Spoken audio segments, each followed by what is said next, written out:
नमस्कार। स्वस्थ भारत की शुरुआत चलिए आज एक पहेली के साथ करते हैं।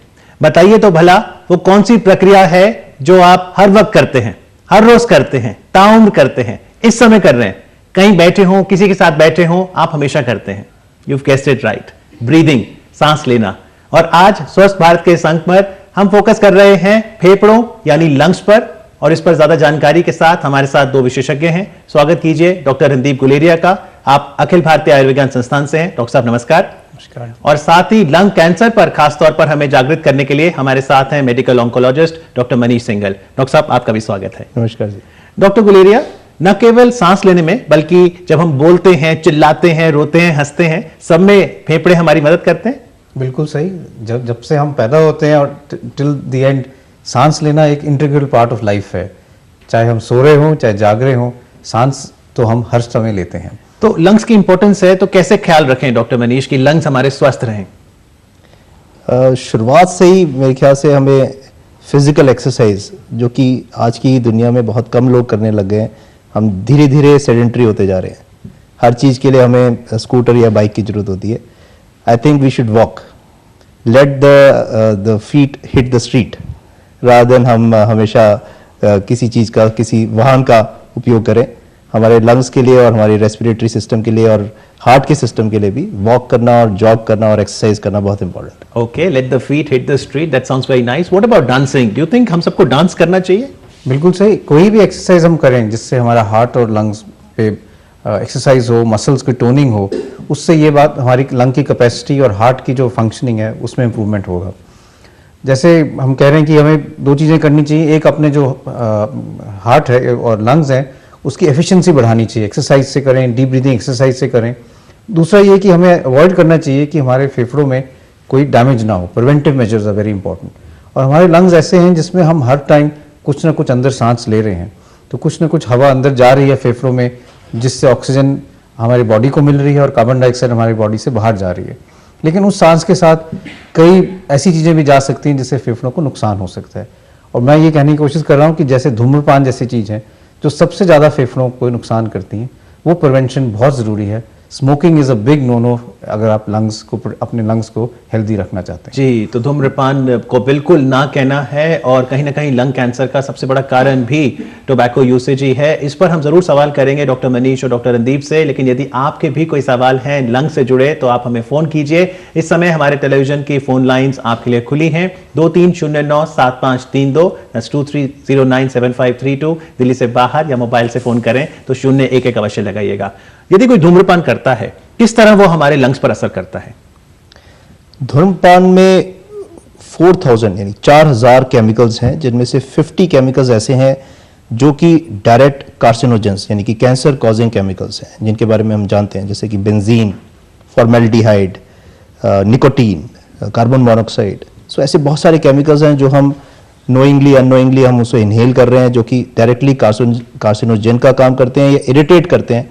उस क्रॉनिक इरिटेशन से कैंसर में सेल्स चेंज हो जाते हैं। सो ये सब और एडिक्शन है, इजीली अवेलेबल है, इसलिए लोग छोड़ नहीं पाते। और धूम्रपान की जब बात करते हैं डॉक्टर गुलेरिया, सिर्फ सिगरेट्स नहीं, इसमें सब कुछ शामिल है। बिल्कुल। अगर हम देखें तो कई स्टडीज़ ने ये भी देखा है कि जो लोग बीड़ी पीते हैं उनको सिगरेट स्मोकिंग से ज़्यादा नुकसान होता है। बीड़ी कैन बी मोर हार्मफुल। और जैसे हुक्का है, चिलम है, ये सब जो हम इनहेल करते हैं, इससे जो लंग कैंसर है, फेफड़ों के कैंसर के चांसेस ज़्यादा हैं। और जो हम टबैको चू करते हैं, जैसे तम्बाकू चबा के लेते हैं, उसमें ओरल कैंसर के चांसेस जो हैं वो बहुत ज़्यादा बढ़ जाते हैं। तो टबैको इन एनी फॉर्म, चाहे हम उसको स्मोक करके इनहेल करके लें, सिगरेट से लें, बीड़ी से लें या टबैको चबा के लें, उसमें कोई शक नहीं है कि इसके साथ कैंसर का बहुत स्ट्रांग लिंक है। तो डॉक्टर साहब, जब भी कोई कैंसर होता है उससे जुड़ा एक स्क्रीनिंग प्रोग्राम जरूर होता है। अगर कोई लंग कैंसर का कैंडिडेट हो सकता है तो क्या कोई स्क्रीनिंग प्रोग्राम है? अनफॉर्चुनेटली लंग कैंसर के लिए कोई स्क्रीनिंग प्रोग्राम नहीं है, ना ही हमारे देश में ना ही बाहर।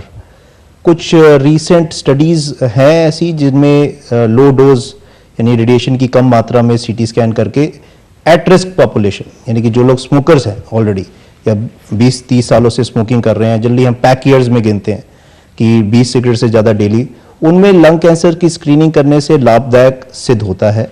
बट अभी भी लंग कैंसर की एज सच कोई स्क्रीनिंग नहीं है।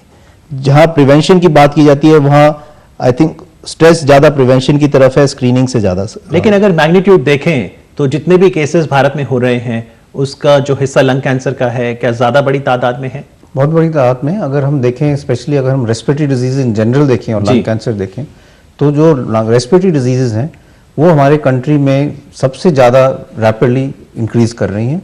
और वर्ल्ड में भी ये माना जाता है, स्पेशली डेवलपिंग कंट्रीज में, इंडिया और चाइना में, chronic respiratory diseases are now going to gradually be number 1 as far as diseases are, non communicable diseases are concern.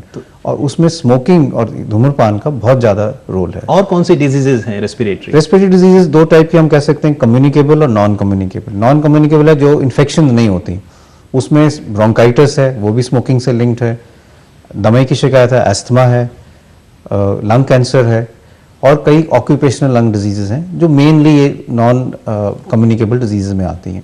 Communicable disease में आती है निमोनिया, जो फेफड़े में आपको इन्फेक्शन हो जाए, बच्चों में काफ़ी ज़्यादा पाया जाता है, एल्डरली में भी ज़्यादा देखा जाता है, और कभी कभी एपिडेमिक हो जाता है, जैसे स्वाइन फ्लू हुआ था जिससे बहुत ज़्यादा लोगों को इन्फेक्शन हुआ और बहुत डर भी हुआ था। और उससे और एक और जो इन्फेक्शन हमारे कंट्री में काफ़ी कॉमन देखी जाती है फेफड़ों में, वो टीबी की शिकायत है। ट्यूबरक्लोसिस भी लंग्स में काफ़ी हद तक प्रॉब्लम क्रिएट करता है। जी, इस समय दिल्ली से रीना तोमर जी हैं पहली कॉलर हमारी फोन लाइन पर। रीना जी नमस्कार। Hello. Hello, good evening doctor. Good evening, सवाल पूछिए प्लीज। हाँ जी, एक्चुअली डॉक्टर मेरी मदर है, उनकी 55 एज है। जी हेलो। जी जी पूछिए। एक्चुअली उनका जो लेफ्ट साइड का जो लंग है पूरा कोलैप्स हो रखा है, कोई फंगस की प्रॉब्लम है उनको ना जी। और अभी हम लोगों ने मैक्समैन का ट्रीटमेंट चल रहा है, तो अभी वो स्टेरॉइड पर है, बट उनको कोई रिलीफ नहीं हुआ। जो उनकी बायोप्सी वगैरह हुई थी उसमें डॉक्टर ने बोला था कि मे बी कैंसर है, बट कैंसर की रिपोर्ट सब नेगेटिव आई है। बट क्या होता है कि उनको अभी भी बहुत ब्रीथिंग में प्रॉब्लम होती है, काफ़ी खांसी वगैरह होती है, हद से ज़्यादा प्रॉब्लम हो जाती है, लाइक उनको ना कोई रिलीफ नहीं मिल रहा है। और लंग्स तो पूरी तरह से कोलैप्स हो रखा है, मतलब एक लंग्स तो काम ही नहीं कर रहा है उनका ना। इवन अपोलो में भी हमने काफ़ी चेक करा है, तो वो बोल रहे हैं कि ओमनाकोटिल ही ट्रीटमेंट, अदरवाइज कोई ट्रीटमेंट नहीं है उनका। डॉक्टर साहब देखिए, ये तो मतलब जो उन्होंने कहा है उससे ऐसे लगता है कि इनके काफ़ी हद तक फेफड़ों में बीमारी है, जिससे फेफड़े थोड़े से सिकुड़ रहे हैं या कोलैप्स हो रहे हैं, जैसे इन्होंने कहा। और उसके लिए जो डॉक्टर साहब ने देखा है, जो ट्रीटमेंट किया है, उसमें स्टीरॉइड्स इनको दिया है। अब कई बीमारियाँ होती हैं जिसमें स्टीरॉइड्स देते हैं और जिससे लंग्स जो हैं सिकुड़ जाते हैं। एक बीमारी होती है इंटरस्टिशियल लंग डिजीज़, जिसमें भी फेफड़े कोलैप्स से सिकुड़ने लगते हैं, जैसे डॉक्टर उनको कहते हैं। उसके कारण फिर स्टीरॉइड्स देते हैं, और स्टीरॉइड्स के कारण फिर सेकेंडरी इन्फेक्शन जैसे फंगल इन्फेक्शन है वो भी हो सकता है। तो एक तो पॉसिबिलिटी ये है। दूसरा, ये क्लियर नहीं है कि उनके लंग्स में जो एक्सरे है या उनका कोई सीटी स्कैन हुआ है उसमें जो कोलैप्स हुआ है वो किस टाइप का कोलैप्स है। पर कई ऐसी बीमारियां फेफड़ों की होती हैं जिसमें लंग बहुत ज़्यादा डैमेज हो जाता है, क्रॉनिक रेस्पिरेटरी फेलियर हो जाता है, और फिर रिकवरी इतनी नहीं हो पाती। कई पेशेंट्स को घर पे भी ऑक्सीजन की ज़रूरत पड़ सकती है। तो इनको अगर मतलब और डिटेल इंफॉर्मेशन की जरूरत है तो उससे डेफिनेटली क्या एग्जैक्टली डायग्नोसिस। जी, इस समय छत्तीसगढ़ चलते हैं जहां से मनोज वर्मा है फोन लाइन पर। मनोज जी सवाल पूछिए प्लीज। हेलो जी, सवाल पूछिए मनोज जी। नमस्कार साहब। नमस्कार सर, मेरा उम्र 28 साल हो गया है जी, और मैं 5-6 साल से सिगरेट पी रहा हूँ। उसको छोड़ना चाहता हूँ, तो क्या करना पड़ेगा? आप छोड़ दीजिए। तो सर छूट ही नहीं पाता है ना, उसके लिए क्या करना पड़ेगा ये तो बताओ। जी डॉक्टर साहब, कैसे छोड़े तंबाकू की आदत, सिगरेट की आदत? आई थिंक सबसे पहले तो एक बन बनाना पड़ेगा कि छोड़ना है। आज से ही छोड़ना, अभी से। बिल्कुल। और कहना आसान है, छोड़ना मुश्किल होता है क्योंकि एडिक्शन हो जाता है और इजीली अवेलेबल। जैसे मैंने पहले भी कहा, कुछ रूटीन एक्सरसाइजेज होती है, जैसे योगा होता है, डीप ब्रीदिंग। जब भी पीने की तलब हो तो डीप ब्रीदिंग करके और एकदम से अपने आप को रिलैक्स छोड़ें, वो एक बहुत अच्छी एक्सरसाइज होती है। इसमें कुछ योगदान रिश्तेदारों का भी होता है, दैट आपको बताना पड़ता है सबको कि मैं छोड़ना चाहता हूँ, सो दैट वो आपको सपोर्ट कर सके छोड़ने के लिए। कुछ कई बार जो एडिक्शन फॉर्म होता है वो निकोटीन की वजह से होता है, तो आजकल चुएबल निकोटीन भी आता है, which are gums in the form of chewing gums, और रिसेंटली कुछ इलेक्ट्रिक सिगरेट्स यानी इलेक्ट्रॉनिक सिगरेट्स के बारे में भी कुछ चर्चा हुई है, जिसमें लिक्विड फॉर्म में वेपराइजिंग लिक्विड होता है और उसके अंदर बैटरी होती है and you can smoke that and can it basically mimics cigarette. तो इस तरह की कुछ चीज़ें हैं। बहुत ज़्यादा पानी पीना। एक चीज़ और मैं जो कहना चाहूँगा वो है चाय, कॉफ़ी और अल्कोहल, ये सिगरेट और ये सब चीज़ें काफ़ी ज़्यादा साथ साथ चलती हैं, मिलकर और ख़राब करती हैं और जनरली लोग इन दोनों को कंबाइन करके लेते हैं। अगर उस चीज़ को कम करें, पानी बहुत ज़्यादा पिए, तो ये भी एक अच्छा जरिया हो सकता है सिगरेट को छोड़ने। जी, इतनी दूर से आपने कॉल किया छत्तीसगढ़ से। मनोज जी, हम तो ये कहेंगे जहां चाहा वहां रहा। इस समय स्वस्थ भारत का कार्यक्रम देखते ही आप ये प्रण ले लीजिए कि अब से आप सिगरेट नहीं पिएंगे, क्योंकि डॉक्टर साहब जब हम कहते हैं कल से छोड़ेंगे, वो कल कभी नहीं आता। नहीं, वो तो आपको एक टाइम फिक्स करके, एक डेट और टाइम फिक्स करके और सब घर वालों को बताना है कि अब मैं सिगरेट आज से बंद कर रहा हूँ। सब सिगरेट घर से निकाल देने, किसी से सिगरेट मांगना नहीं है। लेकिन बहुत मुश्किल है, ये उनकी बात मैं समझता हूँ, because it is a very strong addiction. और कई जगह सरकार ने स्मोकिंग सेसेशन क्लिनिक्स भी खोले हैं, जहाँ वो आपको हेल्प करते हैं, काउंसलिंग भी करते हैं। जैसे डॉक्टर साहब ने कहा, निकोटिन जो रिप्लेसमेंट थेरेपी है, च्युइंग गम है या पैच टाइप की जो ट्रीटमेंट है, जिससे जो आपको चाहत होती है सिगरेट पीने की वो कम हो जाए। लेकिन अपना विल पावर जो है वो सबसे ज्यादा जरूरी है। जी, चलिए राजस्थान चलते हैं, जहां से कृष्ण लाल जी हैं फोन लाइन पर। कृष्ण जी, सवाल पूछिए। हेलो डॉक्टर साहब, मुझे बहुत दिनों से खांसी आ रही है और मैंने 10 साल से बीड़ी सिगरेट पीना छोड़ दिया है, लेकिन मैंने डॉक्टरों को दिखाया, वो बोलते हैं आपके ब्रोंकाइटिस है। जी डॉक्टर साहब, इसका कोई इलाज नहीं है। देखिए, दो चीजें हैं इनको। एक तो ये बहुत अच्छा है कि उन्होंने सिगरेट पीना छोड़ दिया है, लेकिन ये भी सही है कि कई साल उन्होंने सिगरेट पिया होगा। तो सिगरेट पीने से कई दफ़ा ये होता है कि कुछ लंग्स में चेंजेस हो जाती हैं, जैसे उन्होंने कहा क्रॉनिक ब्रोंकाइटिस है, जिससे मान लो आप 20 साल से सिगरेट पी रहे हैं, तो उस 20 साल में जो स्मोक आपने इनहेल किया है उससे लंग्स में कुछ तो चेंजेस होने से डैमेज हो जाता है। आप सिगरेट पीना छोड़ देंगे तो डैमेज आगे बढ़ना बंद हो जाएगा, लेकिन रिवर्स नहीं हो पाएगा। तो जैसे जैसे उम्र बढ़ती है तो कुछ हद तक खांसी, बलगम और सांस की तकलीफ, स्पेशली जैसे मौसम बदलता है, विंटर में, जिसको विंटर ब्रोंकाइटिस कहते हैं, तब तकलीफ हो सकती है। उसके लिए कुछ हद तक दवाइयाँ हैं, इन्हेलर्स भी हैं, कुछ और दवाइयाँ हैं जिससे सांस में आराम रहेगा। लेकिन सिगरेट छोड़ने से जो पहले जो काम किए हैं वो रिवर्स नहीं हो पाते। जी, लेकिन फिर भी हम मुबारकबाद देते हैं कृष्ण लाल जी को, कम से कम आपने कदम उठाया जो मनोज जी आज उठाएंगे, और वो है सिगरेट को ना कहने का। यहाँ पर हम एक छोटा सा ब्रेक लेंगे। ब्रेक के बाद जब लौटेंगे तो डॉक्टर साहब से जानेंगे कि कौन से इन्वेस्टिगेटिव टेस्ट हैं जो कराने चाहिए यदि मुझे खांसी है और लक्षण सामने आ रहे हैं, और उनके नतीजे आने के बाद मेडिकल साइंस ने किस तरह की तरक्की कर ली है कि खुदा ना खास्ता अगर फेफड़ों से जुड़ी कोई बीमारी हो भी गई तो पेशेंट फिर से ठीक हो जाए। छोटे से ब्रेक के बाद फिर से मिलते हैं।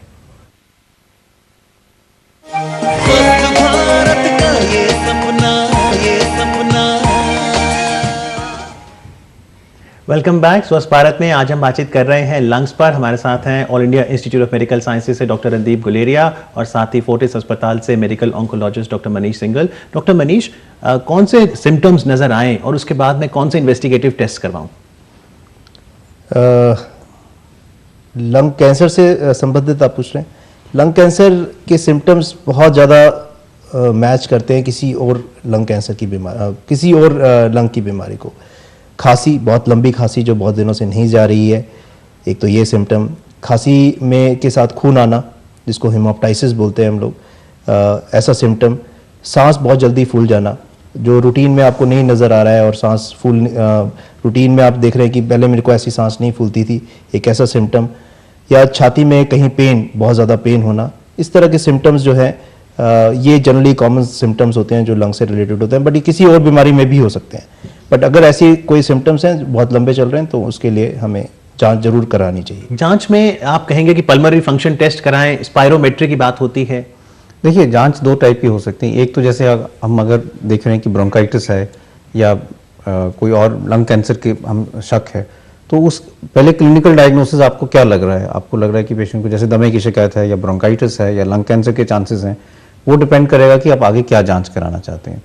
अगर सांस की तकलीफ है तो एक जो हम टेस्ट करते हैं वो सिंपल टेस्ट है, उसको स्पायरोमीटर कहते हैं या लंग फंक्शन कहते हैं, जिसमें आपने एक मशीन के अंदर फूंक मारी और उससे आइडिया हुआ कि आपकी लंग की कैपेसिटी कितनी है, आपकी सांस की नाली में कोई रुकावट तो नहीं है या सोजिश तो नहीं है, जो उस टेस्ट से पता चल जाएगा। लेकिन वो एक फंक्शनल टेस्ट है। एनाटॉमिकल टेस्ट जो है कि आपके फेफड़े में कोई अंदर गांठ तो नहीं है या कोई फेफड़े में सोजिश तो नहीं है जहाँ से खून आ रहा है, या कैंसर का कोई नुक्स तो नहीं है, उसके लिए एक तो रूटीन चेस्ट एक्सरे की जरूरत पड़ जाती है। और अगर एक्सरे में कोई डाउट हो तो हम एक रंगीन एक्सरे जैसे सीटी स्कैन है वो करके देख लेते हैं कि उसमें कोई गांठ तो नहीं है। जी। अगर उसमें कोई गांठ दिखती है फिर हमारे पास 2-3 उसको किसी तरह से उसका डायग्नोसिस किया जाए। तो अगर वो लगता है कि सांस की नाली के पास है तो हम एक ब्रोंकोस्कोपी करके टेस्ट करते हैं, जिससे हम एक दूरबीन से अंदर जांच करके देखते हैं और वहाँ से पानी या बायोप्सी ले लेते हैं, या फिर उसके हिसाब से अल्ट्रासाउंड गाइडेड भी कुछ टेस्ट कर सकते हैं। या अगर वो गांठ जो है छाती के बिल्कुल नीचे है, ऊपर करके है, तो सीटी गाइडेड या अल्ट्रासाउंड गाइडेड FNAC या बायोप्सी भी कर सकते हैं। बेसिक इशू ये होता है कि क्या हम सोच रहे हैं कि पेशेंट को बीमारी है, उस हिसाब से हम उस हिसाब से टेस्ट करें। Investigative tool. इस समय उत्तर प्रदेश से अगले कॉलर फोन लाइन पर हमारे साथ। हेलो जी, सवाल पूछिए, टेलीविजन का वॉल्यूम कम कर दीजिए प्लीज। हाँ सर, गुड इवनिंग सर। जल्दी से सवाल पूछिए। सर मैं दुर्गेश कुमार तिवारी डिस्ट्रिक्ट महाराजगंज से बात कर रहा हूँ जी सर। मैं एनआरटी ट्रीटमेंट के तहत हूँ मैं इस समय। दुर्गेश ये निकोटेक्स ये एक दवा आती है सिप्ला कंपनी की, मैं उसको यूज कर रहा हूँ और पिछले 6 महीने से मैंने स्मोक करना बंद कर दिया है। लेकिन मुझे लगता है कि मैं इसकी एडिक्ट ना हो जाऊं निकोटेक्स का, इसलिए इसको मैं थोड़ा चेंज करने के लिए थोड़ा आप कुछ बताएं सर, से मैं ये पूछना चाहता हूँ। डॉक्टर साहब, हाँ, ये जो दवाई ले रहे हैं निकोटेक्स जो ये कह रहे हैं, ये बेसिकली निकोटिन रिप्लेसमेंट थेरेपी है। और ये एक टाइप की थेरेपी जो जैसे च्युइंग गम डॉक्टर साहब ने कहा, वो उस टाइप का है कि आप जो आपको विड्रॉल सिम्टम होते हैं जब आप सिगरेट छोड़ते हैं, तो उसको कम करने के लिए आप ये च्युइंग गम का इस्तेमाल करते हैं। नॉर्मली हम अपने पेशेंट को ये कहते हैं कि आप इसका आस्ता आस्ता इस्तेमाल कम कीजिए, और कभी कभी इस च्युइंग गम को फिर जैसे जैसे आप ठीक होते हैं ऑर्डिनरी च्युइंग गम के साथ रिप्लेस कर दीजिए।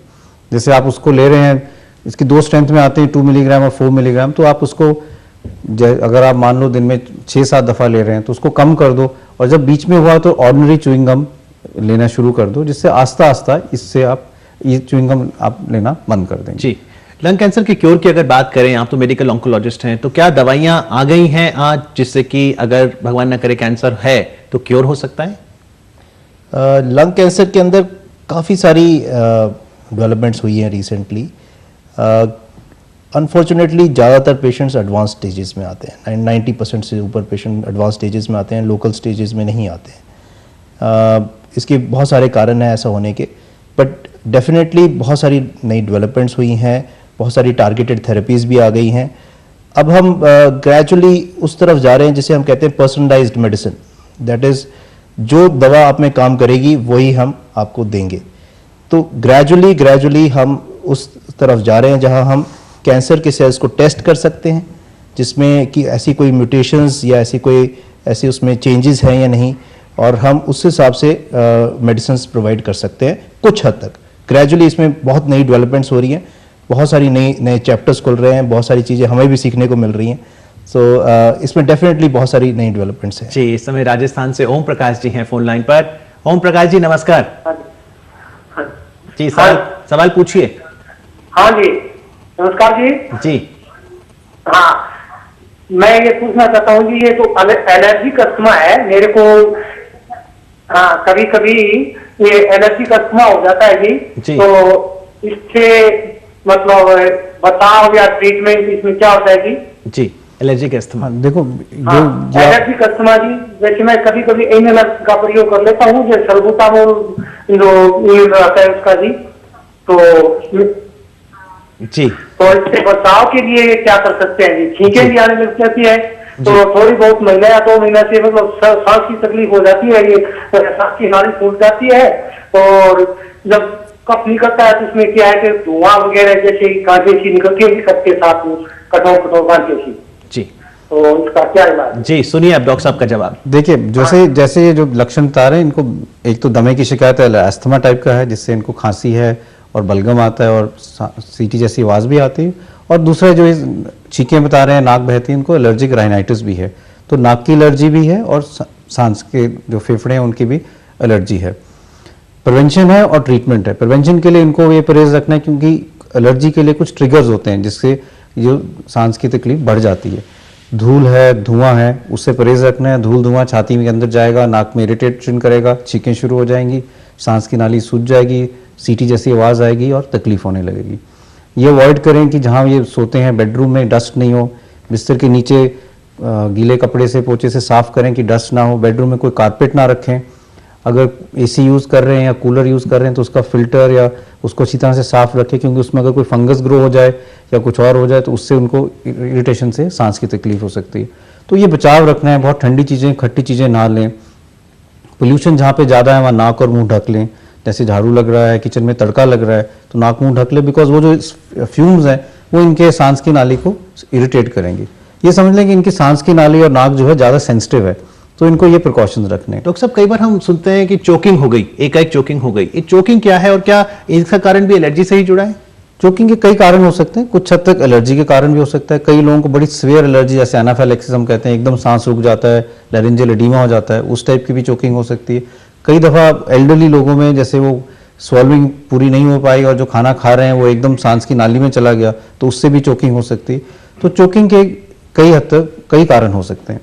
एस्थमा जो है उसके लिए ये बहुत ज़रूरी है कि ये समझ लें कि जो इन्हेलर ये बता रहे हैं, inhaler basically is the best form of treatment asthma के लिए, क्योंकि वो एकदम दवाई जो है कम मात्रा में आपके फेफड़े में आ जाती है। छोटे बच्चों को एस्थमा हो सकता है? 3 साल 5 साल? छोटे बच्चों में एस्थमा ज़्यादा पाया जाता है, और अगर आप चाइल्डहुड एस्थमा देखें उसकी प्रेवेलेंस अडल्ट एस्थमा से ज़्यादा पाई वहां जाती पे पेरेंट्स को एप्रीहेंशन होता है कि अगर मैंने बच्चे को इन्हेलर दे दिया तो उसको ताउम्र इन्हेलर लेना पड़ेगा। नहीं, बिल्कुल ये 2-3 धारणाएं हैं जो बिल्कुल गलत हैं।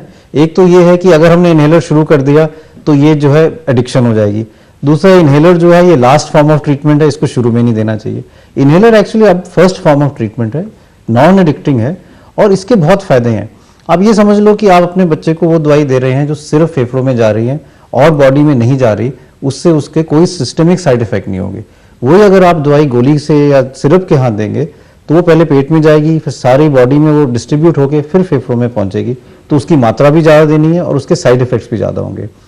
ये ऐसा हो गया कि अगर आपको स्किन में कोई प्रॉब्लम हुई तो क्रीम हमेशा बेटर होगी टैबलेट से, क्योंकि उसका लोकल इफेक्ट होगा, सिस्टमिक इफेक्ट नहीं होगा। तो इसलिए इन्हेलर जो है एक ड्रग डिलीवरी सिस्टम है। इन्हेलर कई टाइप के इन्हेलर आते हैं जिसमें कई दवाइयाँ होती हैं, और कुछ दवाइयाँ हम देते हैं जिसको हम प्रिवेंटिव कहते हैं, जो इनको लेनी चाहिए जिससे इनको बाद में प्रॉब्लम बढ़े ना और कंट्रोल में रहे। और कुछ इन्हेलर जैसे उन्होंने बताया वो रिलीवर हैं, जब एकदम तकलीफ हुई तो वो वाला इन्हेलर लिया तो एकदम आराम हो जाएगा। तो इन्हेलर एक दवाई देने का माध्यम है। डिफरेंट टाइप्स ऑफ जो मेडिसिन हैं वो इन्हेलर के थ्रू हम दे सकते हैं। जी डॉक्टर मनीष, एक और कॉलर है हमारे मध्य प्रदेश से। हेलो जी, सवाल पूछिए। नमस्ते सर, देवेश बोल रहा हूँ सर, मध्य प्रदेश से। नमस्कार सर, क्या सर तंबाकू से भी सर कैंसर का एक खतरा रहता है सर? तंबाकू जी, तंबाकू से खतरा है। आप करते हैं तंबाकू का सेवन? हाँ सर, मैं तंबाकू का सेवन करता हूँ सर, इसलिए बोल रहा हूँ सर। क्यों करते हैं आप दिवेश जी? सर क्या बताऊँ सर, जरा अब तो सर छोड़ दी हालांकि सर मैंने तंबाकू। जी हमें सर से बात कर सकता हूँ क्या? जी डॉक्टर साहब सुन रहे हैं आपको इस समय। नमस्ते सर। नमस्कार जी। जी देवेश बोल रहा हूँ सर, मध्य प्रदेश से। जी बहुत बहुत शुक्रिया फोन करने के लिए। सवाल पूछना चाहेंगे आप डॉक्टर साहब से? आप कोई जी सर पूछिए। सर मैं यही पूछना चाहता हूँ कि सर क्या तंबाकू से भी सर अधिक मतलब खतरा रहता है सर कैंसर का तंबाकू से? जी, तंबाकू को एक बार फिर बताएं ताकि जागृत हो सकें लोग कि किस तरह से अधिकांश केसेस तंबाकू के कैंसर से ही जुड़े हैं, लंग कैंसर। 90% से भी ज़्यादा लंग कैंसर्स तंबाकू से ही रिलेटेड होते हैं। तंबाकू का सेवन शुरू ही नहीं करना चाहिए, बट अगर शुरू कर दिया तो जल्द से जल्द छोड़ना चाहिए। ऐसा नहीं है कि सिगरेट छोड़ने के बाद जो रिस्क है वो ज़ीरो हो जाता है। बहुत साल लगते हैं रिस्क को ज़ीरो होने में, और कई बार वो ज़ीरो हो भी नहीं पाता है। तो स्मोकिंग, क्योंकि स्मोकिंग ही एक मैक्सिमम रीज़न है लंग कैंसर होने का, तो डेफिनेटली धूम्रपान का सेवन हमें नहीं। इसका असर पड़ता कैसे है? जैसे बॉडी में हमारे सेल्स हैं, अगर मैं स्मोक करता हूं और अगर कैंसरस होने के चांसेस हैं, सेल मल्टीप्लाई ज्यादा करने लगते हैं, सेल बिगड़ जाते हैं। सेल्स जब हम स्मोकिंग करते, जब भी कोई इंसान स्मोकिंग करता है तो उसके अंदर कुछ कार्सिनोजेंस होते हैं, कुछ ऐसे पदार्थ होते हैं जो हमारे सेल्स को इरिटेट करते हैं। जब भी कोई क्रॉनिक इरिटेशन होती है, यानी लंबे समय तक कोई इरिटेशन चलती रहती है, तो सेल्स की बनावट चेंज हो जाती है, उसके अंदर जेनेटिक डिफॉर्मेशन ऐसी हो जाती है जिसकी वजह से वो ग्रो करने शुरू कर देते हैं और वो भूल जाते हैं कि कब ग्रो करना छोड़ना है। तो जब कोई अनकंट्रोल्ड ग्रोथ हो जाती है वो कैंसर का रूप ले लेती है। इस समय अलीगढ़ से हमारे कॉलर हैं डॉक्टर गुलेरिया, इनको फेफड़ों में पानी की समस्या है। हेलो। हाँ जी सर, नमस्कार सर। नमस्कार जी। हाँ जी, मैं सवाल पूछना चाहता हूँ डॉक्टर साहब से जी। कि मेरे भाई के फेफड़े में पानी आने लगा था। अच्छा जी। तो पहले तो 1-1.5 महीने उनका टीबी का इलाज चला जी। फिर बाद में मालूम पड़ा कि उनके नॉन हॉकिंस लिम्फोमा है जी। तो अभी 2 बार कीमो हो गई है उनकी जी। तो अब मैं पूछ रहा हूँ डॉक्टर साहब से ये पानी आना मतलब कब तक बंद हो जाता है? डॉक्टर गुलेरिया। देखो, जैसे उन्होंने कहा कि पहले जो फेफड़ों में पानी कई कारणवश से हो सकता है और हमारे कंट्री में यंग एज में टीबी कॉमन कॉज है, तो इसलिए शायद उनको टीबी का डायग्नोसिस करके टीबी की दवाई दी गई थी। लेकिन अगर हम देखें तो उनको बाद डायग्नोसिस फिर नॉन हॉजकिन लिम्फोमा का हुआ, जिससे कीमोथेरेपी की ज़रूरत है। आस्ता आस्ता जब इनको 4 से 6 साइकिल जब कीमोथेरेपी मिलेंगे तो पानी अपने आप आस्ता आस्ता बंद हो जाएगा, और वो डिपेंड करता है कि कितने रिस्पॉन्स भी हो रहा है और किस टाइप का लिम्फोमा है, लेकिन आस्ता आस्ता पानी बनना बंद हो जाएगा। और कीमोथेरेपी लंग कैंसर में अमूमन इंट्रावीनस ही दी जाती है या ज़्यादा मेडिसिन भी हो सकती हैं? ज़्यादातर इंट्रावीनस कीमोथेरेपीज होती हैं, बट कुछ टैबलेट फॉर्म में भी कीमोथेरेपीज अवेलेबल हैं। लंग कैंसर में ज़्यादातर जो कीमोथेरेपी है वो आईवी फॉर्म में होती है, यानी इंट्रावेनस फॉर्म में होती है। जो टारगेटेड थेरेपीज है वो टैबलेट फॉर्म में अब अवेलेबल है। जी, चलते डॉक्टर गुलेरिया आपसे जानना चाहेंगे, स्वस्थ भारत एक ऐसा इनिशिएटिव है दूरदर्शन और स्वास्थ्य मंत्रालय केंद्र सरकार का, जहां पर हम चाहते हैं कि लोग फिट हों। तो कौन से ऐसे नेशनल प्रोग्राम हैं जिसका लाभ लोग उठा सकते हैं जहां तक लंग्स की बात है? लंग्स के लिए 2-3 नेशनल प्रोग्राम बहुत अहम है। एक तो जो हमारा डॉट्स का प्रोग्राम है, डॉट्स जो टीबी फेफड़ों की टीबी है उसके लिए मुफ्त दवाई मिलती है, और उसी हिसाब से एक डॉट्स प्लस प्रोग्राम है जो जिनको रेजिस्टेंट ट्यूबरकुलोसिस है उसके उनके लिए भी जांच और दवाई जो है सरकार अब मुफ्त देने लगी है। दूसरा जो कैंसर के लिए प्रिवेंशन है, और उसके लिए कई सेंटर्स में लंग कैंसर के लिए जो दवाइयाँ हैं वो भी मुफ्त दी जा रही हैं, जिससे पेशेंट्स के लिए ज़्यादा खर्चा ना हो और उससे लाभ हो जाए। तो ये 2 जो मेन प्रोग्राम है, एक इन्फेक्शस डिजीज़ के लिए, एक नॉन इन्फेक्शस डिजीज़ के लिए। और जैसे मैंने पहले कहा कि सरकार ये भी कोशिश कर रही है कि स्मोकिंग सेसेशन क्लिनिक्स हों, जिससे जो धूम्रपान है वो इस करना कम हो, और इसलिए प्रिवेंशन से आगे जो कैंसर और बीमारियां वो ना हो। प्रिवेंशन में चलते चलते हम लोग स्किपिंग करते थे जब छोटे होते थे, आपको लगता है आजकल आदत भूल गए हैं? 50 रुपए की स्किपिंग रोप खरीदें और स्किप कर लें। बिल्कुल, exercise is always good for the heart and the lungs. It's a good gift for children as well, skipping rope. Good gift for children as well. Good gift for children as well. So mark those words by doctor Guleria and doctor Manish. और हमें पूरी उम्मीद है कि स्वस्थ भारत की जो श्रृंखला है दूरदर्शन पर आती है, स्वास्थ्य मंत्रालय केंद्र सरकार के सौजन्य से, इससे आपको लाभ हो रहा है। और यदि आपके पास कोई प्रतिक्रिया है जो आप बताना चाहें तो हमारा ईमेल का पता जरूर नोट करें, ddhealthyindia@gmail.com। और इसके साथ हम डॉक्टर रणदीप गुलेरिया और डॉक्टर मनीष सिंघल का धन्यवाद करना चाहेंगे। Thank you very much doctor साहब। Thank you. और साथ ही आपको बताना चाहेंगे कि कल पोलियो रविवार है, तो जरूर याद रखिएगा 2 बूंदे जिंदगी की। 5 साल से कम उम्र के बच्चों को निकटतम पल्स पोलियो केंद्र जरूर ले जाएं, क्योंकि ये जीवन देने वाली बूंदें हैं। और जैसा कि डॉक्टर साहब हमेशा स्वस्थ भारत में कहते रहे हैं, यदि आपने पहले पल्स पोलियो की ड्रॉप्स दिलवाई हैं तब भी आपको जरूर दिलवानी है। तो इस उम्मीद के साथ कि हम सभी अपनी ओर से योगदान देंगे स्वस्थ भारत के निर्माण के लिए, मैं अमित आपसे इजाजत चाहूंगा। नमस्कार। स्वस्थ भारत, स्वस्थ भारत, स्वस्थ भारत, स्वस्थ भारत।